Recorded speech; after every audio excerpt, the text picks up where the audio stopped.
Oi, meus alunos do quarto ano, tudo bem com vocês, amores da tia? Ai, como eu amo esses meus queridos alunos. Vocês sabiam que hoje nós vamos falar sobre o uso do travessão? Pois é, na aula de gramática de hoje nós iremos falar sobre esse assunto. Então vamos começar? Travessão. Vocês sabiam que o travessão tem várias funções? Hoje nós vamos falar sobre 3 funções muito importantes que o travessão desempenha. Nós utilizamos ele em vários momentos na hora de produzir um texto. E é isso que nós vamos aprender. Então vamos começar, olha só. O travessão, ele tem uma função de separar falas da personagem e do narrador. Então, quando nós lemos uma história e nós temos diálogos nessa história, nós precisamos saber qual é o momento de fala da personagem e qual é o momento de fala do narrador. Eu lembro que no nosso conteúdo do caderno 1, lá na nossa primeira unidade, nós falamos um pouco sobre isso, que é possível identificar quais são as falas do narrador e quais são as falas da personagem por meio do travessão. Então, vamos ler esse trechinho aí como exemplo? Então, olha só. Era uma vez uma ratinha chamada Tita, que estava sempre a fazer perguntas. Ela era curiosa, igual alguns alunos que eu sei, viu? Que são bem curiosos também. Então, olha só. Felizmente, tinha uma avózinha que estava sempre a dar respostas e, por isso, entendiam-se lindamente. Avózinha, perguntou Tita um dia, o que é o amor? Observem que nesse trecho que eu acabei de ler, nós temos os 2 primeiros parágrafos que se referem à fala do narrador. Então, ele está contando a história. Como é o começo, ele está explicando a história. E aí, nós temos já no 3º parágrafo a fala da personagem, né? No caso, é a Tita já fazendo uma pergunta para a avó. Porém, vejam, olha só, a avózinha, essa fala é da Tita. Porém, nós temos um travessão. Vejam que também, como é fala da Tita, também inicia com travessão, olha só. Travessão, avózinha, fala da Tita. Travessão de novo, perguntou Tita um dia. Essa fala aqui é uma fala do narrador novamente. Se não tivesse esse travessão, nós não saberíamos que essa fala seria do narrador. E na hora da leitura, a gente poderia até se confundir e pensar que essa fala também era da Tita e ia virar uma confusão. Porém, ela está aqui entre travessões para indicar que é uma quebra na fala da personagem, uma pausa, e aí o narrador retoma a fala e depois ele devolve novamente a fala para a personagem. E é por isso que tem um outro travessão, ó. Então, se a gente fosse ler só a fala da Tita, seria assim, ó. Avózinha, o que é o amor? Porém, como tem a fala aqui do narrador, que serve pra gente se situar melhor, quem é a que está falando? É a Tita, por isso tem essa fala do narrador aqui. E é por esse motivo que precisa ser usado o travessão para separar essas falas, ok? Então, relembrado, não é esse assunto vocês já sabiam, queria apenas relembrar. E aí, agora vamos para a segunda função do travessão. Será qual é? Marcador de diálogo. Vejam que aqui é a continuação do diálogo entre a Tita e a avózinha dela. Veja só.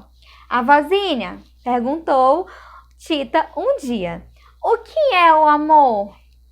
O amor, veja que já tem travessão aí também nessa fala da avó.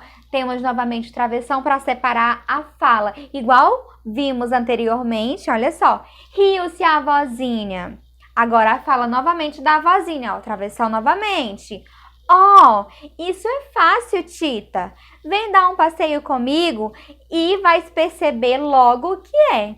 Então, veja que nós temos aqui o travessão como marcador de diálogo. Vamos fazer aqui um diálogo que seria também utilizado um travessão rapidinho. Então, quando eu falo, ó, oi, alunos, tudo bem? Aí eu utilizo primeiro um travessão, digo a minha fala e finalizo com uma interrogação. E aí vocês respondem, Oi, tia Dani, estamos bem? Para a fala de vocês também seria necessário um travessão, ok? Porque o travessão é marcador de diálogos, então sempre que houver um diálogo no texto, é preciso iniciar cada fala com um travessão, ok? Agora vamos para a terceira função do travessão. Vejam bem. Ele serve para destacar uma informação. Então, gente, já é diferente dos exemplos anteriores. Anteriormente, nós estávamos falando de textos com diálogos e com narradores.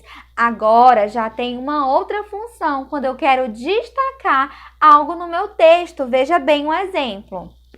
Lá, esse exemplo aqui, só para registrar, esse exemplo, ele é tirado lá daquela sinopse que nós trabalhamos na aula passada e ele é da sinopse do filme Scooby-Doo, Cadê Minha Múmia? Tá bom? Então vamos ver, ó.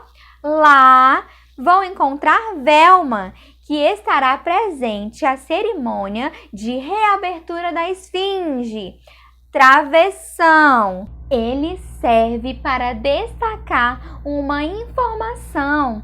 Vejam que é bem diferente dos exemplos anteriores, pois nos exemplos anteriores estávamos nos referindo a textos com narrador e falas de personagem, com diálogos. Agora, não precisa ser necessariamente um diálogo, basta que seja necessário destacar uma informação. Então, vamos fazer a leitura desse texto? Esse texto aqui, ele é um pedacinho daquele texto da aula anterior sobre sinopse. Eu peguei um pedacinho do texto e coloquei aqui para a gente poder analisar, tá bom? É lá da sinopse do Scooby-Doo, Cadê Minha Múmia? Vamos acompanhar a leitura? Lá vão encontrar Velma, que estará presente à cerimônia de reabertura da Esfinge, Travessão. Uma misteriosa criatura com a cabeça de faraó e o corpo de um leão, Travessão, irá deparar com algo terrível. Gente, veja que essa informação aqui, que está entre os travessões, ela é uma informação adicional relacionada à esfinge. É como se abrisse um momentinho para falar sobre o que era a esfinge, para que o leitor entenda o que é uma esfinge. Vocês já sabem o que é, mas talvez outra criança que fosse ler a sinopse desse filme não saberia. E aí lá na própria sinopse já tem a informação sobre o que é uma esfinge. Estão conseguindo compreender? Então vamos destacar aqui. Eu destaquei aqui a frase para que a gente leia sem essa informação aqui. Então, quando chegar no travessão, a gente pula lá para o final. Então, quando chega aqui, pula essa parte todinha em negrito e lê só o final, tá bom? Para a gente ver como ficaria. Lá vão encontrar Velma, que estará presente à cerimônia de reabertura da Esfinge. Irá deparar com algo terrível. Veja que a Velma vai se deparar com algo terrível, que no caso é lá na cerimônia de reabertura da Esfinge. Só que, sem essa informação aqui em negrito, eu não tenho qual é o significado da Esfinge. Por isso, fica incompleta, fica uma informação incompleta. Quem não sabe o que é Esfinge fica sem entender. Por isso que essa informação aqui, ela é destacada no texto, ok? Vocês estão compreendendo? Vamos ver outros exemplos em que o travessão é utilizado com esse mesmo sentido para destacar uma informação? Vamos lá.